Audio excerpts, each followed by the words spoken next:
Nous ne sommes pas des professionnels des médias, et nous ne souhaitons pas le devenir. En écoutant cette série, vous comprendrez pourquoi nous avons voulu conserver l'anonymat. Si nous vous proposons ce podcast aujourd'hui, c'est pour soutenir Camille, qui a animé un podcast pendant 10 ans avant d'être censurée. Nous avons cherché à reconstituer son récit grâce à ses archives et grâce à ses notes. Nous n'interviendrons que lorsque des éléments seront manquants et indispensables pour comprendre ce qui a pu se passer. Je précise pour ma part que je suis une comédienne qui a été recrutée pour réaliser cette introduction et que j'ignore qui est mon employeur. T'as rien compris au film. Julien, il a menti, ok, il a menti. Mais c'est pour mieux dénoncer le fonctionnement des médias. Il vous a tous bien eu, il faut accepter la défaite. On sait qu'on nous ment tout le temps dans les médias. Voilà, c'est prouvé. Donc c'est pas la peine de te faire passer pour meilleur que les autres. Quand on demande au menteur de dire la vérité, c'est pas très agréable pour lui. Alors soit le menteur peut avoir l'air très calme, comme s'il essayait de se concentrer, pour abaisser son niveau d'anxiété et masquer son envie de partir, ou alors, s'il ment, sa respiration est un peu différente. Car, rappelons-le, il n'a qu'une envie, c'est de partir. Sois bien attentive à tous ces détails. Ton podcast devient complètement flippant. Je suis pas dans le camp du mensonge, certainement pas. Mais quand même, tu voudrais quoi, Camille ? Qu'on soit transparent et honnête à chaque instant ? Je découvre en t'écoutant que les logiciels pourraient décider si on avait menti ou pas, et ça, rien qu'en nous écoutant. Mais au secours ! Bientôt, on aura un bracelet et ça bipera si on a menti. Je ne veux pas d'une société de la transparence. C'est du totalitarisme. Tu deviens folle, Camille. Bonjour Camille. Certaines personnes veulent plaire à tout prix et craignent de perdre l'amour des autres. C'est à vous de voir. Soit vous êtes dans la rigidité, soit vous êtes dans l'ouverture d'esprit et vous apprenez à vivre l'expérience de la vie. Mais j'ai noté chez vous de nombreuses blessures émotionnelles non traitées, ce qui va forcément créer des troubles dans votre relation. Vous pourriez consulter.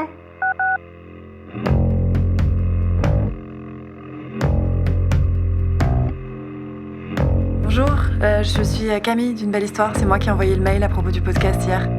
Oui, c'est bien moi. Je sais toujours pas pourquoi ni qui aurait intérêt à nous envoyer toutes les archives. Sauf mon visage, bien sûr. Ah mais il m'a peut-être espionné pendant que j'étais là-bas. C'est pas de ma faute, c'est Julien qui a instauré ce doute en moi. C'est un peu troublant, je pense, de dire qu'il n'a jamais perdu confiance. Mais non, mais j'ai rien inventé. On y va ? Maintenant, une si belle histoire, épisode 6. C'est vraiment un rêve qui m'attend. Je crois que je suis assez seule, en fait.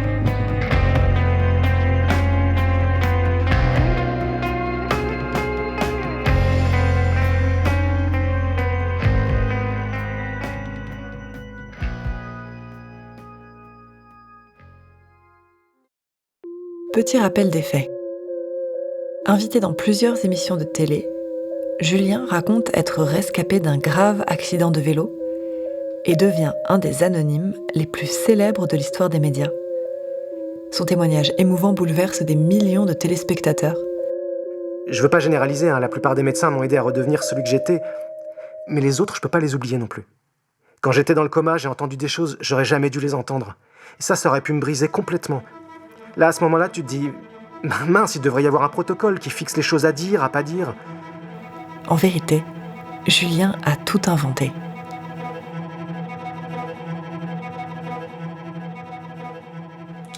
Allô ? Oui, j'ai vu que t'avais essayé de me joindre. On doit tout arrêter là. Isa, j'ai pas beaucoup de temps là, je suis chez le médecin, c'est bientôt mon tour. Il faut qu'on retire tous les épisodes qu'on a mis en ligne. Attends, mais comment tu peux me balancer ça comme ça ? Attends, j'ai pas le temps d'en discuter là, est-ce qu'on peut pas... Il faut absolument que tu me rappelles quand t'as fini. Excusez-moi, c'est à vous, madame. Oui, j'arrive tout de suite, pardon. Oui, bon, je dois raccrocher là, ok ? Attends, je te dis simplement que Julien nous a transmis le jugement d'un tribunal. Madame ? Quoi ? Il dit qu'il a été victime d'une mauvaise plaisanterie. Quelqu'un qui l'a accusé de mentir. Tout est parti de là. Madame, si vous ne voulez pas entrer, je fais passer quelqu'un d'autre. Non, pardon, excusez-moi, j'arrive tout de suite. Bon, je te rappelle après. Rappelle-moi absolument quand... Oui, ok. Ouais. C'est pas comme si j'étais malade au bout du bout et que j'allais avoir un arrêt de travail. Je me suis mis à pleurer tout seul, je me suis dit, mais Mais quoi, j'ai complètement perdu confiance en moi?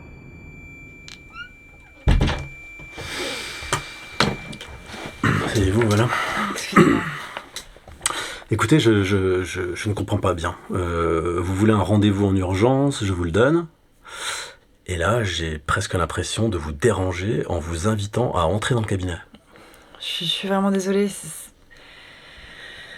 C'était vraiment urgent. Je pouvais pas ne pas décrocher. Mais attendez, pourquoi vous avez un micro là? Vous enregistrez? Oui, mais c'est juste pour moi. C'est pour ne pas perdre. C'est pour essayer de suivre ce qui se passe en ce moment. Voilà, c'est juste pour ça. Je vais pas l'utiliser. D'accord. Qu'est-ce qui vous amène alors? Tu sais, t'es pas irremplaçable. Écoutez, beaucoup de gens savent le faire. Ce sont les acouphènes. C'est revenu, c'est plus fort que jamais. En fait, ça m'empêche de dormir, c'est... Je vois. Mais avant ça, franchement, vous me semblez très agité. Comment est-ce que vous allez plus globalement dans votre vie? Il se passe des choses? À quel niveau vous voulez dire je sais pas, dans votre travail, votre vie personnelle. On en a déjà discuté, les acouphènes sont très liés aux états émotionnels, vous savez. Une si belle histoire, c'est mon concept. Je sais pas... J'ai juste pris conscience qu'il y avait un avant et un après. J'ai pris conscience de la réalité de la vie. C'est un peu l'affaire de ma vie, en fait. À qui est-ce que l'histoire a-t-elle bien plu? Je t'ai pris pour le chevalier blanc. Je peux pas rester comme ça. Je vais bientôt chercher du travail. Et si je suis pas au top, ça va pas marcher. Et c'est sûr que ça... Vous arrêtez votre podcast alors? C'est définitif? Ouais, c'est bientôt fini. Faudra m'en conseiller d'autres alors. Il y a autre chose. C'est que... Bon, c'est idiot, mais en fait, je crois que j'ai peur de la personne dont je raconte l'histoire, là, dans le dernier épisode. La nuit, je me réveille et je pense qu'il est dans ma chambre. La nuit dernière, j'ai fait le tour de l'appartement, en fait, pour vérifier qu'il n'était pas là. Je suis sûre qu'il est prêt à tout pour m'empêcher de parler de lui. Il a menacé cette personne, là, qui fait l'accueil à l'endroit où je travaille. Arrête de te regarder le nombril, là. Je parle que de toi. Tout ce que tu dois faire, c'est écouter. Bon, je vois bien que ça ne va pas très fort. Peut-être que je pourrais vous prescrire quelque chose, mais de manière temporaire. Je vais aussi vous orienter vers une consoeur, psychologue. Elle est très compétente et elle saura vous aider. Elle est très à l'écoute.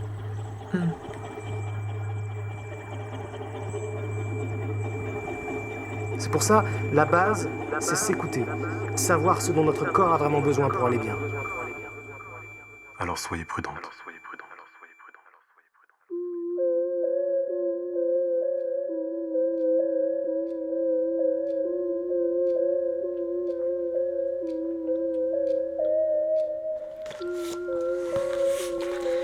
Bon, alors c'est quoi la big urgence? Tiens, voilà ce que Julien a envoyé ce matin, en recommandé et avec accusé de réception. République française, hein? Au nom du peuple français. Tribunal de grande instance de Paris? Ok, nature des infractions. Diffamation publique et injure publique à caractère discriminatoire envers un particulier. Ordonnance de renvoi, personne. Attends, il y a 10 pages là? Bah oui. Tiens, je fais un petit chocolat. Je peux te résumer si tu veux. Bah oui. Alors, le jugement a condamné cette femme. Son nom est là. Bon, je le cite pas parce que j'imagine que tu enregistres. Je fais ça pour éviter la diffamation. En fait, c'est cette femme qui a alerté ton journal local en disant que Julien avait menti. C'est elle qui est à l'origine de la contre-enquête. C'est elle qui a fabriqué toutes les preuves qui indiquent que Julien a menti. Non, mais c'est pas possible. Ouais, c'est pas une femme, c'est un dirigeant de la fédération de rollers sur descente qui a appelé Zoé Vallotton. Non, qu'est-ce que tu veux que je te dise? Ce jugement, c'est pas une preuve. Et nous, là, qu'est-ce qu'on est en train de faire? On le diffame à nouveau. Mais non... Attends, ça tient pas debout. Je suis allée là-bas, j'ai enquêté. Ouais. On repose sur des preuves. S'ils nous attaquent, on va tout perdre. 1, on diffame. 2, on aurait dû savoir qu'on diffamait puisqu'il y a eu un jugement où il a gagné. Et ce jugement dit clairement que cette femme a lancé une rumeur selon laquelle Julien n'a jamais eu d'accident et qu'il n'a jamais été dans le coma. Elle a été condamnée pour ça et... Julien est innocent. Mais non, il y a eu la contre-enquête de Zoé Vallotton. Bah, tu vois pas que tout le monde peut se faire avoir. La preuve. Mais Isa, je suis retournée dans cette ville, j'ai rencontré un journaliste qui a tout confirmé, on a de la matière. Mais regarde la date du jugement. C'est 3 ans après la contre-enquête. Je sais pas, moi, si ça se trouve, ton journaliste, il a même pas été mis au courant de l'évolution de l'affaire. Zoé Vallotton aurait publié une mise à jour dans ce cas. Il y aurait des traces dans les archives du journal, tu vois bien le profil de Julien. Le premier truc qu'il aurait fait, c'est de demander un rectificatif dans le journal. Non, il aurait pas laissé passer ça, c'est... Oui, parce que toi, t'es dans le cerveau de Julien, le cerveau de Zoé Vallotton, tu sais très bien ce que tout le monde aurait fait. Mais non, en fait, c'est pas comme ça. Tu sais aussi très bien que les médias ont un peu de mal à revenir sur leurs erreurs. Peut-être que Julien a demandé un rectificatif et que le journal a refusé. Non, Julien aurait porté plainte contre le journal, dans ce cas, ça colle pas. De toute façon, on le saura pas. Mais moi, en tant que responsable éditorial, je suis obligée de respecter le jugement et d'arrêter cette série, et je ne le fais pas de gaieté de cœur. On va retirer les épisodes, Camille, c'est comme ça, et il faut là maintenant que tu l'entendes. Mais enfin, Isa, on n'a pas besoin d'obéir à la seconde, là. Les flics sont pas derrière la porte, pourquoi t'es si stressée? Mais j'ai pas envie d'être ruinée. Tu te rends compte, si on est condamné, t'imagines combien ça va coûter? Le bordel que ça va être? Déjà, t'arrêtes ce podcast, en plein succès, ça marchait très bien et je vais devoir trouver quelqu'un d'autre. Alors si en plus je suis en liquidation parce que je dois verser de je ne sais pas combien de milliers d'euros, mais tu te rends pas compte? Bon, de toute façon, j'ai même plus envie de travailler avec toi. J'ai regardé les dernières évaluations, on est tombé à 4 sur 5. T'imagines, en 3 semaines, avec ton hors-série, on est passé de 4,9 à un podcast populaire qui marchait d'enfer, on avait plein d'étoiles, à 4. Ça dégringole à une telle vitesse, les auditeurs comprennent plus ce qu'on fait, mais c'est normal après tout. On va finir à 2 sur 5. Sauf que à ce stade, moi, j'ai encore en ma possession l'arme fatale. Les aveux de Julien. Je n'ai pas encore fait écouter ses aveux. Ni à elle, ni à toi. C'est le moment. C'est une sorte de conférence de presse que Julien a organisée lui-même dans sa ville après les révélations de Zoé Vallotton. Je n'ai jamais eu d'accident. Je n'ai pas été dans le coma. Je suis pas vice-champion de roller sur descente. Et d'ailleurs, j'ai jamais fait de roller. Et je présente mes excuses à tout le monde.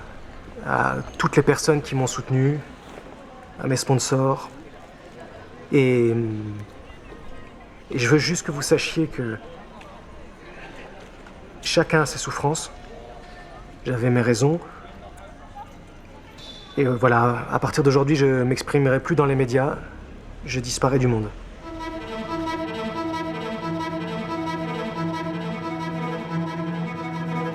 Ça te suffit pas comme preuve? C'est la dernière fois qu'il est passé à la télé. Comment est-ce qu'il pourrait prétendre avoir été victime de calomnie après tels aveux? Je suis sûre de moi, ça tient pas debout ce jugement. C'est troublant, d'accord. Mais peut-être qu'il a été acculé, il a pas l'air dans son état tout à fait normal là. Il a pu être victime d'une sorte de chantage, je sais pas. Tout ce que je sais, c'est qu'il a gagné son jugement pour diffamation.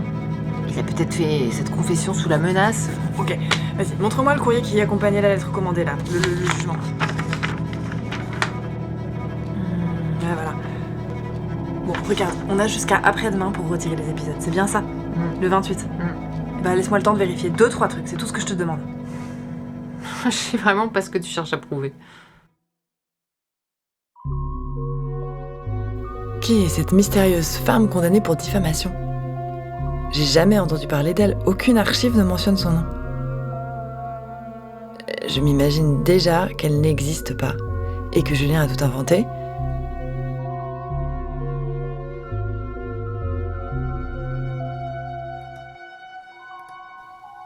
Alors voilà, je tape le nom de cette femme sur internet. Et là, alors attends, qu'est-ce qui tombe? Ouais... Bon, il y a des choses, mais bon, il y a toujours des choses quand on tape un nom dans un moteur de recherche. Même si je tapais dans le moteur. D'ailleurs, qu'est-ce qui se passe si je tape dans le moteur de recherche, hein? Qu'est-ce que ça donne? 2 500 000 réponses. Voilà, ok, super. Bon, alors attends, j'arrête de déconner. Donc, cette femme, ok, elle semble exister. Non, elle existe en fait. Et en plus, elle semble faire des choses dans la région où habitait Julien. Ok, donc ça en fait, c'est premier coup dur pour moi. Et si je croise son nom, avec le sien à lui, qu'est-ce que ça donne ? Attends, oui, copain d'abord. Hein ? Ok, ils ont été à l'école ensemble, ok, donc deuxième coup dur, il y a effectivement un lien entre les deux.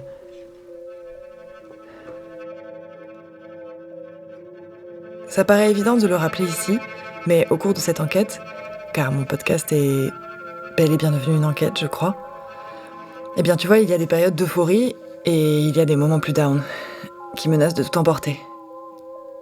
Si cette femme a bel et bien diffamé Julien, ce que dit ce jugement que j'ai dans les mains, si c'est vrai qu'il n'a jamais menti, qu'il a bien eu un accident, qu'il a bien été dans le coma et qu'il n'a jamais perdu conscience, alors c'est un très gros coup dur. Vu qu'on a déjà diffusé 4 épisodes où on prétend le contraire. Je n'ai pas encore détaillé le contenu du jugement. Mais en résumé, avec un langage, disons, normal, compréhensible, et pas le jargon du jugement lui-même, il est reproché à cette femme d'avoir écrit un faux document, une fausse dépêche AFP, qui reproduit les codes de la dépêche AFP. Et dans cette fausse dépêche, elle affirme que Julien n'a jamais été victime d'un accident comme il le prétend, et qu'il n'a jamais été champion de roller sur descente non plus.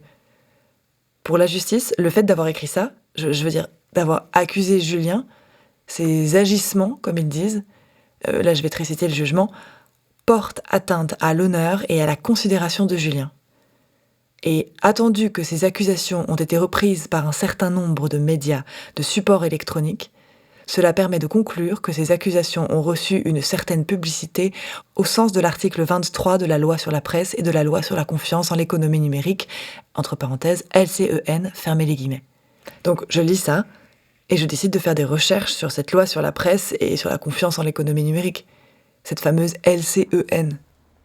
Il y a bien cette loi qui est promulguée 1 an avant le jugement, ça c'est vrai, mais cette loi ne parle pas de la presse. Elle parle du commerce électronique en fait. Regarde, c'est écrit là. Il y a bien des articles en lien avec la communication électronique, regarde là les articles 1 à 13, mais ça ne concerne pas l'information, ni la presse, ni les médias, aucun support. Et ben c'est louche. C'est pas les mêmes termes, ça ne parle pas de la même chose. Ah oui, parce que t'es juriste maintenant. Tu me fais un commentaire des décisions de justice. Mais enfin Isa, tu veux pas voir qu'il y a des incohérences ? J'aimerais une vraie expertise à la limite. Est-ce que t'as fait des recherches sur cette femme, celle qui est accusée de diffamation ? Oui, je l'ai retrouvée sur les réseaux. Bon, j'ai tenté d'entrer en contact avec elle, mais pour l'instant, j'ai pas de réponse. Je sais pas vraiment où elle travaille, et pour avoir un 06, ça va prendre encore un peu de temps. Mais justement, du temps, je sais que tu vas pas m'en laisser beaucoup. J'allais te le dire, on n'en a pas vraiment. Je travaille en fait sur une 3e piste pour tenter d'en savoir un peu plus. Sur le jugement figurent des noms d'avocats et des noms de juges. Je remarque qu'il y a 2 avocats, celui de Julien et celui de cette femme, qui s'appelle Noémie en fait. Alors je tente de joindre l'avocat de Noémie. Vous êtes bien au cabinet des avocats Blesto et Noguière. Ne quittez pas. Nous allons donner suite à votre appel. Bonjour. Bonjour, je travaille sur une enquête pour le podcast Une belle histoire. Est-ce que je pourrais parler à Maître Noguière, s'il vous plaît ? Maître Noguière est en audience aujourd'hui et demain. D'accord, et Maître Blesto ? Par contre, je peux pas vous mettre en communication directement comme ça. Vous dites que c'est pour une enquête. Je pense que ça va pas durer longtemps, rassurez-vous. C'est pour quel type d'enquête ? C'est pour un podcast. J'aurais besoin de savoir si Maître Noguière a bel et bien défendu quelqu'un, parce que ce sont des choses qu'on ne peut pas vérifier sur Internet, c'est pas public. Je peux pas vous dire ça au téléphone comme ça, il faudrait faire une demande par mail. Mais je sais pas si on vous répondra parce que vous n'êtes ni de la police, ni de la justice. Non, je comprends bien, mais c'est quand même important de savoir ça, vous ne croyez pas ? Pour moi, c'est vraiment très important. C'est une question vraiment très simple. Est-ce que, oui ou non, Maître Noguière a défendu Noémie en 2007 dans une affaire en diffamation ? Écoutez, faites un mail, je vais transmettre votre demande. Ce sont les avocats qui vont décider. Je ne peux rien vous promettre. Je comprends. Je fais un mail. Je vous remercie. Au revoir, madame. Je vais vous épargner la diffusion du 2e enregistrement avec l'autre cabinet d'avocats, celui de l'avocat de Julien. Cet enregistrement est quasiment identique au premier, il n'apporte rien de plus.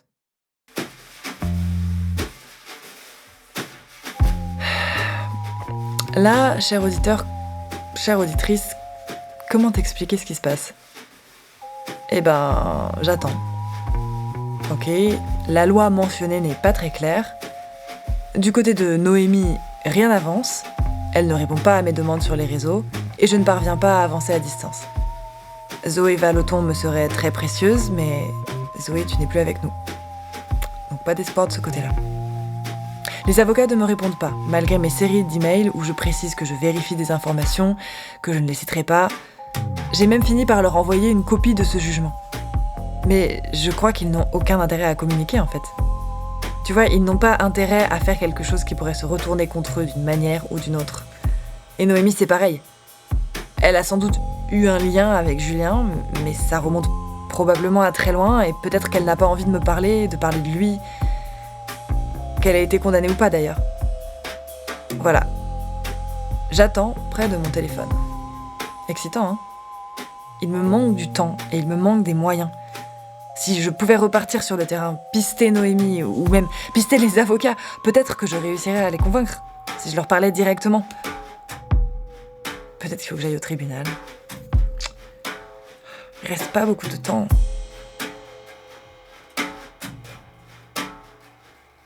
Je te rappelle que t'es pas une journaliste d'investigation. J'étais impuissant. Un peu comme si j'étais dans le ciel, peut-être en parachute. Enfin, c'est difficile de comparer vu que j'ai jamais fait de parachute.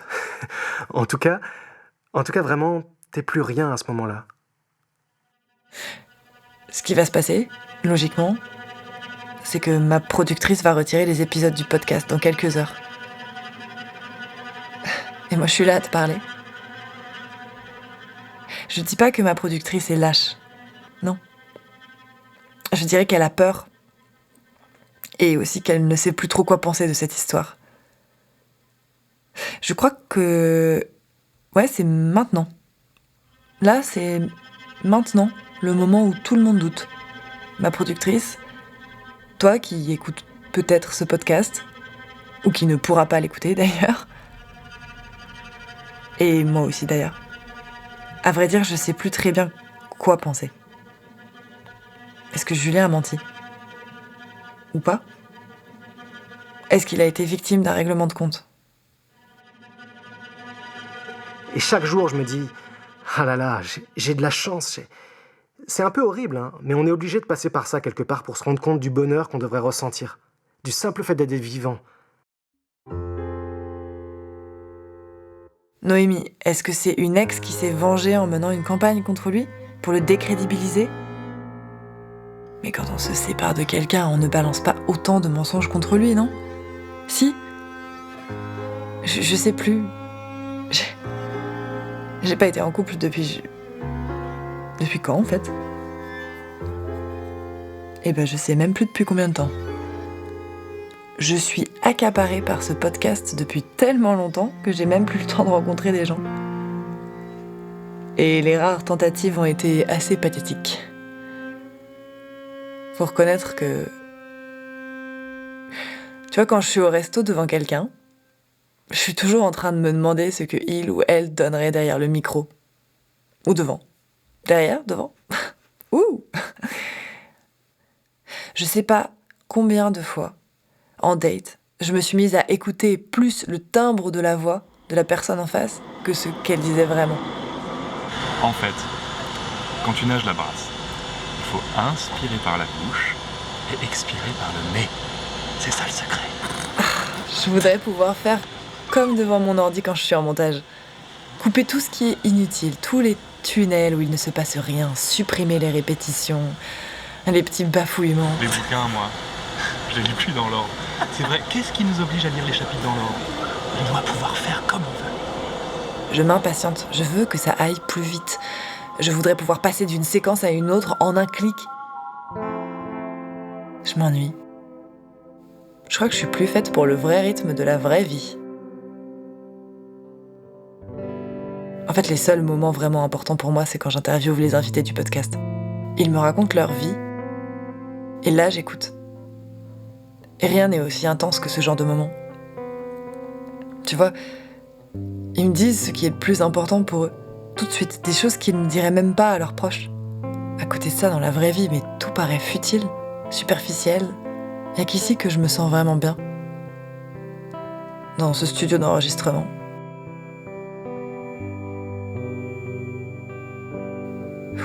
J'ai oublié d'aller chercher mes nouveaux médocs contre les acouphènes. Ok, je crois que je vais arrêter ici vu que visiblement je suis plus du tout en train de travailler. Je reprends l'enregistrement vu que mon portable vient de sonner. Le moindre micro-événement réveille mon espoir. Allô ? Camille, Oui, bonjour, oui c'est moi.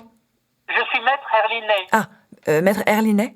C'est bien vous qui m'avez envoyé le jugement cet après-midi. Vous êtes bien la personne qui a défendu Julien. Ah, oui, vous me l'apprenez. Qu'est-ce que vous voulez dire ? Eh bien, je n'ai pas eu la chance de défendre ce monsieur. Ni de le connaître d'ailleurs. Vous ne savez pas qui est Julien ? Écoutez, je ne sais pas qui vous a donné ce document, mais ce jugement est un faux. Un faux assez grossier d'ailleurs. Hein. Vous avez déjà lu un vrai jugement ? En fait, non. Eh bien, si c'était le cas, vous l'auriez vu tout de suite. La présentation, déjà, et puis les expressions. Cela s'inspire du vocabulaire juridique, mais ça n'est pas du vocabulaire juridique. Donc, vous me confirmez que vous n'avez jamais défendu Julien ? Écoutez, je le répète, ce jugement est un faux. J'ai appelé Maître Noguer, dont le nom est cité aussi. Il n'a jamais entendu parler de cette histoire non plus. Hein. Je peux savoir qui vous a donné ce document ? Oui, bien sûr. Écoutez, Maître Noguer et moi sommes prêts à porter plainte contre la personne. Hein. Ça ne serait que de pure forme, car le document est ancien. Et puis, il y a prescription. Mais le fait que cette personne utilise encore ce document lui redonne une certaine actualité. Donc voilà, nous nous réservons le droit de donner suite à cette affaire parce que nous sommes furieux contre l'utilisation de nos noms. Est-ce que vous pourriez m'écrire une attestation ? Je veux dire, un document qui atteste que ce document est un faux. Pour ça, il n'y a pas de souci. Hein. Mon secrétariat peut vous préparer cela là dans la journée. Au revoir, madame.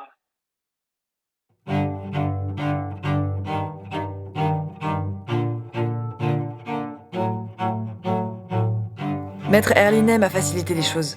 Je crois qu'avec Maître Noguer, ils avaient surtout peur que leur nom soit associé à une escroquerie.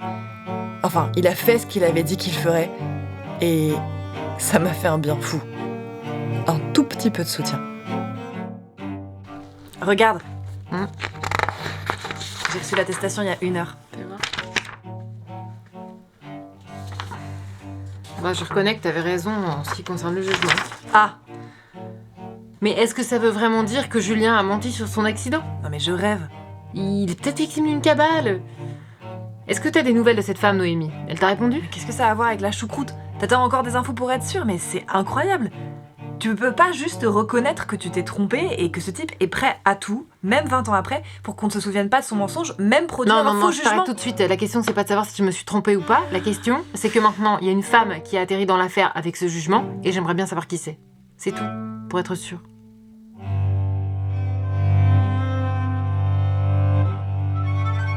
Il me fascinait, oui, c'est sûr. Je suis fière de ce qu'on réalise ensemble. Je suis en train de me faire bouffer, en fait.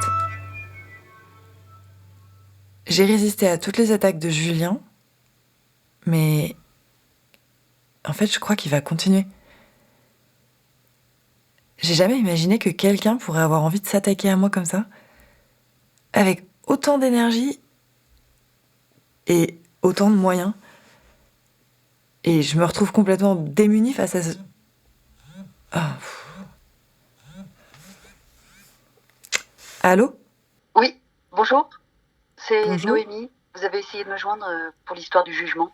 Ah oui.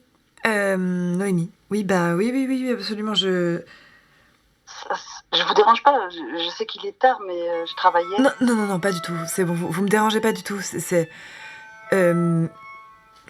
En fait, c'est juste que je crois que j'ai pu avoir les réponses que j'attendais, donc je veux pas trop vous embêter. Non, ça va, je veux bien vous parler. Ok. Je vous rappelle, c'est... Non, c'est très bien.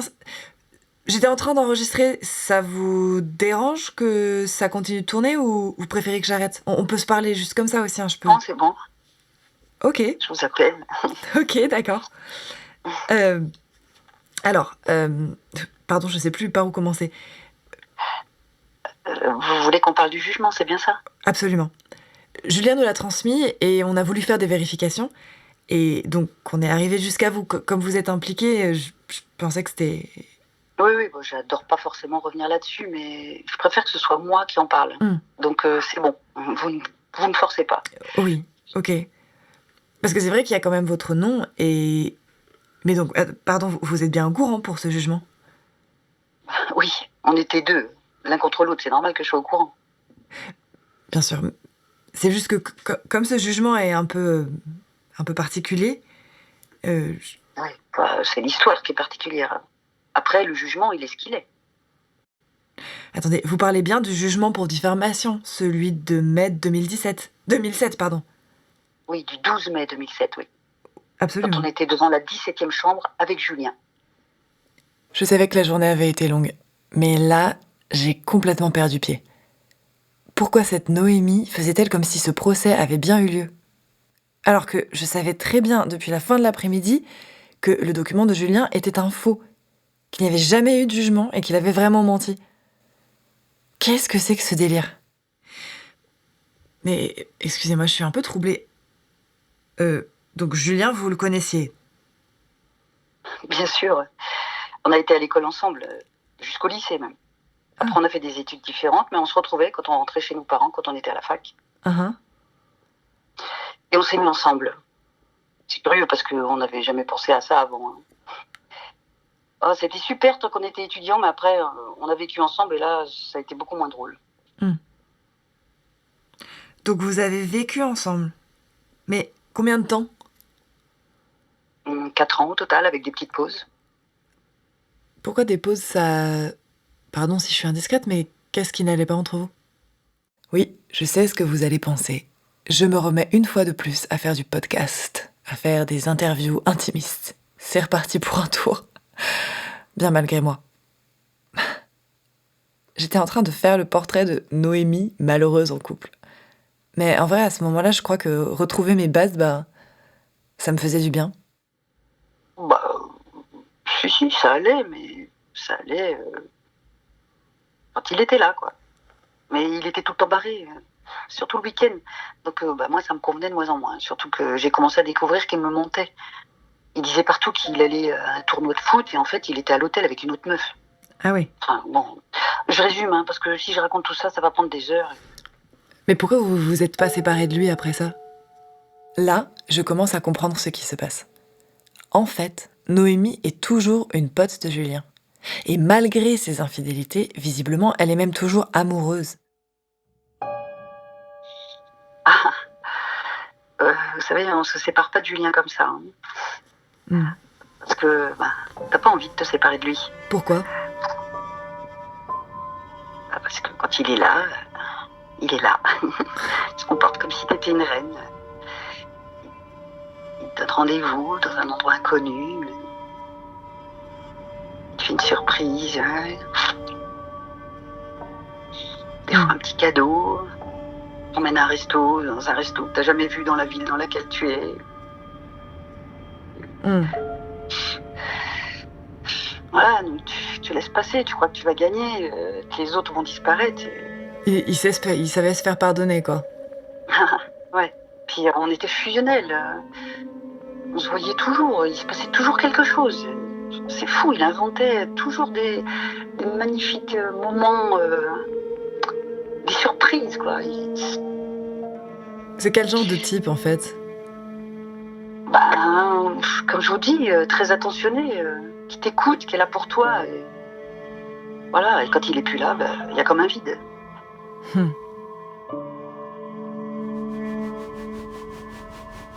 Et là, je comprends qu'en fait, elle est sa complice dans l'histoire du jugement. À tous les coups, elle s'apprête à m'assurer qu'il y a bien eu un jugement. Et je sens qu'elle va me dire qu'elle a inventé cette histoire du faux accident de Julien pour se venger de lui, de ses infidélités, et qu'elle a perdu son procès. Elle va même sans doute me dire qu'elle regrette. Je crois que je comprends que Noémie a accepté de faire croire qu'elle avait été condamnée pour diffamation juste pour aider Julien, pour qu'il puisse se racheter. Tout ça pour voler à son secours et mettre fin au podcast. Je me mets sur la défensive. Mais donc, pour vous, il y a bien eu un procès? Oui, il me semble que c'est pour ça que vous m'aviez appelé, non? Oui, bien sûr, mais d'après vous, enfin, pourquoi il y a eu le procès d'abord? en premier lieu? J'ai balancé à la presse l'histoire de l'accident de vélo qu'il aurait inventé. Ses pseudo-titres de champion de roller sur descente. Et les médias se sont déchaînés contre lui. But atteint. Ah oui, ben oui, ok. C'est vous qui avez fait ça. Parce que tout le monde a repris vos accusations. Ah bah oui, ça mord tout de suite. Hein. Il est décrédibilisé du jour au lendemain. Et donc il vous a attaqué en justice pour diffamation suite à ça? Ouais, il m'attaque en justice, ouais. Et là, il a gagné parce que vous aviez tout inventé? Attendez, qu'est-ce que vous racontez là? Comment ça, il gagne? Bah, il a gagné, non? Enfin, vu que vous aviez tout inventé. Mais non, mais j'ai rien inventé. Et après, vous vous réconciliez. Il est avec vous là maintenant, pendant que vous m'appelez? Non mais attendez, je comprends pas. Pourquoi vous dites qu'il a gagné? Et puis non, je suis pas avec lui. On s'est pas vu depuis plus de 20 ans. Mais... Attendez, qu'est-ce que vous dites? Mais c'est quoi le... Vous avez été défendu par qui au procès? Maître Noguière. Et la date du jugement, c'est bien le 12 mai 2007? Oui, c'est ça. Et vous dites que vous avez gagné, vous? Oui, il a été prouvé qu'il avait bien menti sur toute la ligne. Mais c'est génial, donc il a pas gagné? Mais non, puisque c'est moi. Et donc vous êtes pas en train de m'appeler pour me dire qu'il faut que j'arrête le podcast et que en fait c'est lui qui a raison depuis le début? Oh là là, mais bien sûr que non, mais je vous confirme qu'il y a bien eu un jugement et que Julien a été débouté. Et vous avez conservé ce jugement? Ah oui. Ça doit être dans des vieux papiers. Non mais vous pouvez me croire, hein. C'est bien moi qui l'ai dénoncé. C'est pas les médias qui ont trouvé ça tout seul. Hein. Mais vous l'aviez dénoncé à qui? Vous en souvenez? Bien sûr. À une journaliste. J'avais choisi une femme. Je voulais que ce soit une femme.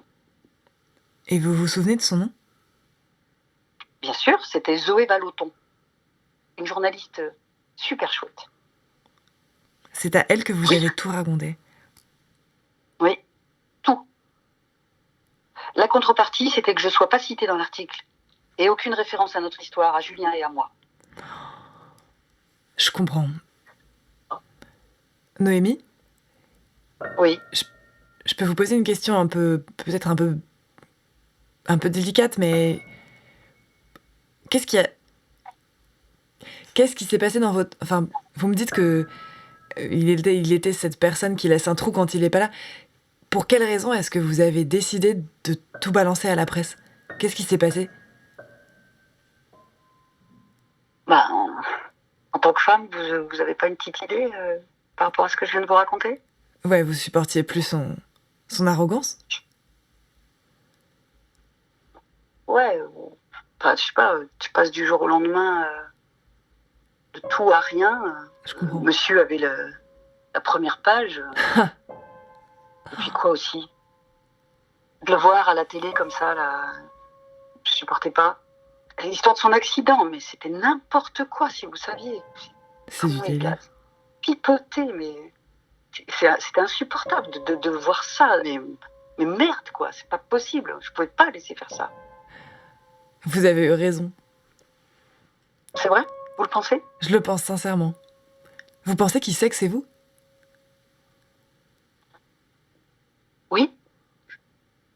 Je vois pas comment ça pourrait être autrement dans sa tête. Et vous lui avez jamais reparlé? Non.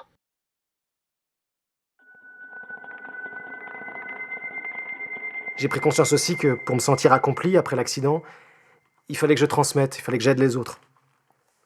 Fondamentalement, moi je pense qu'être généreux, ça fait partie de moi.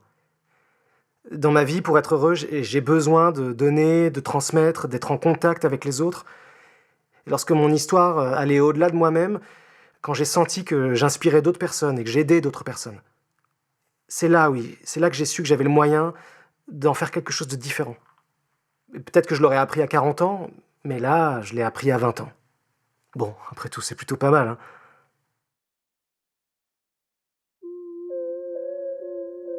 Ce soir-là, on a encore parlé pendant plus de 2 heures avec Noémie.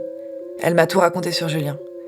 Sa propension à mentir depuis l'école maternelle, ses fugues aussi, pour faire croire qu'il était parti découvrir le monde alors qu'il restait dans la forêt d'à côté, caché sous une table de ping-pong.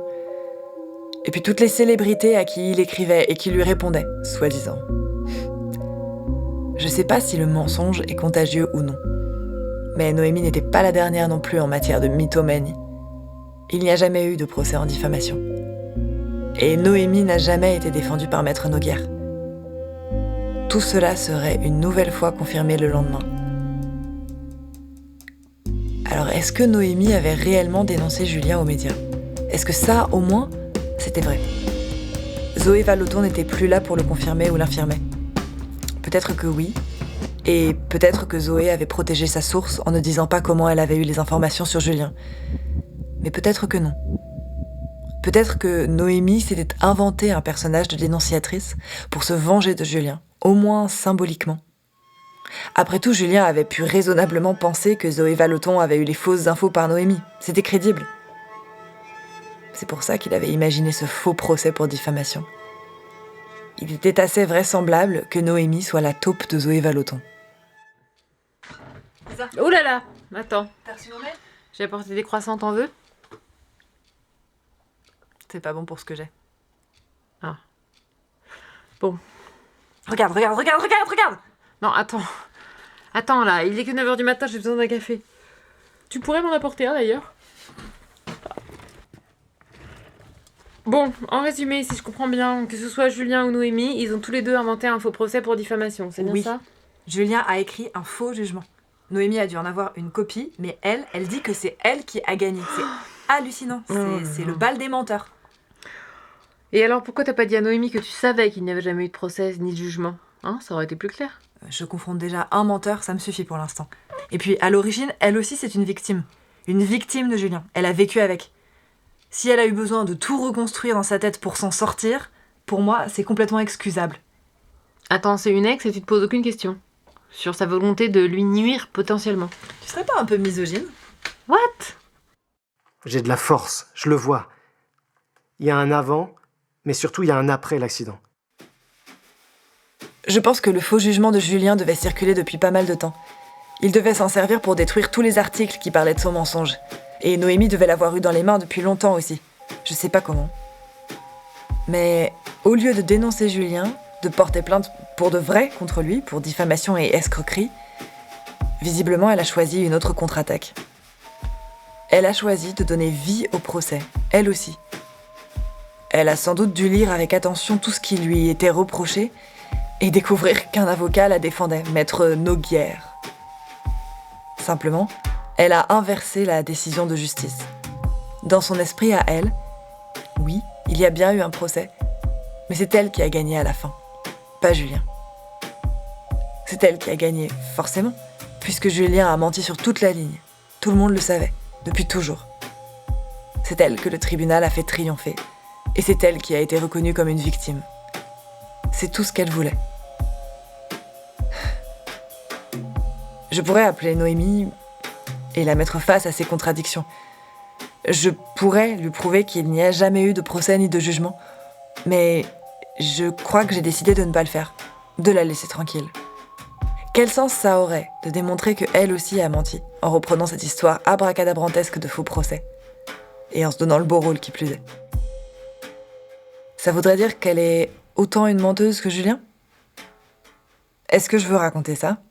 Elle aussi est une victime de Julien après tout. Elle s'est défendue comme elle pouvait. Voilà. C'est tout pour aujourd'hui. Mais tu t'en doutes bien, cher auditeur, chère auditrice, Julien n'allait pas en rester là. Il était déjà en train de préparer la prochaine bataille. La bataille de l'oubli. Monsieur voulait désormais qu'on l'oublie. C'est quelque chose qu'on dit et on ment. Quand on ment, ça veut dire qu'on dit quelque chose et qu'on le redit plus. Et pour le savoir, il faut qu'on demande à quelqu'un qui a su si c'était vrai ou pas. Celui qui a le pouvoir détient la vérité. Les autres n'ont que pour vérité leurs opinions. Il faut apprendre ça pour demander à nos parents pour savoir c'est quoi le mensonge. Je suis Camille et tu viens d'écouter l'histoire de Julien, une si belle histoire. Vous pouvez dès maintenant réagir en nous envoyant un mail ou sur nos réseaux sociaux. On promet de vous répondre si vous avez des questions, que ce soit sur le mensonge de Julien ou sur la fabrique du podcast. On fera un point sur vos réactions dans le prochain épisode.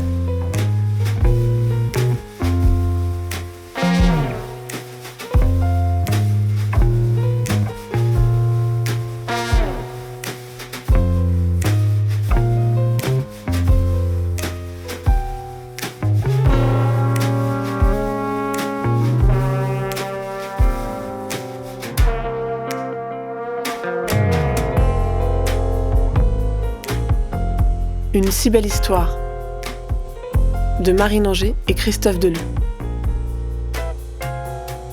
Avec dans les rôles principaux Camille Dagen, Camille, Clémence Bucher, Isa, Antoine Ségara, Julien. Et aussi Muriel Amat, Bilal Bachir, Vinnie Bénard, Sylvestre Bouquet, Xavier Delcourt, Mélina Fachin, Laetitia Forge d'Arc, Anaëlle Forveille, Karine Gélébart, Anna Estella Marx-Wecker, David Martins, Cécile Mourier, Vincent Pellerin, Claire Perron, Sébastien Pierre-Jean, Philippe Piot, Laurent Podetti, Louise Schwartz, Mathieu Singuerlet, Victor Topenot, Kéliane Yousfi et Karine Zenner. Les musiques sont composées et interprétées par Marine Anger et John Caldera. Mixage, Vincent Venet. Dessin d'illustration, Sylvestre Bouquet. Une si belle histoire est une coproduction par Oui-Dire, la première de Pascal Tison, et Sonia, un monde de récits audio. Ce projet bénéficie du soutien du ministère de la Culture et de l'IDEX de l'Université de Strasbourg et de ses partenaires CNRS et INSERM dans le cadre de France 2030, Strasbourg capitale du livre UNESCO 2024. Sonia, un monde de récits audio.